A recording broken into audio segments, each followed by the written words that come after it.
This section will explain the function of land parcel partition. When the land area is too large and needs to be divided into parts for operation, the function of land parcel partition is of great help.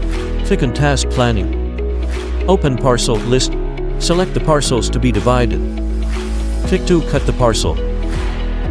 The split line needs to pass through the parcel and generate up to the points of intersection with the parcel. Move the center point outside the boundary of the parcel for marking.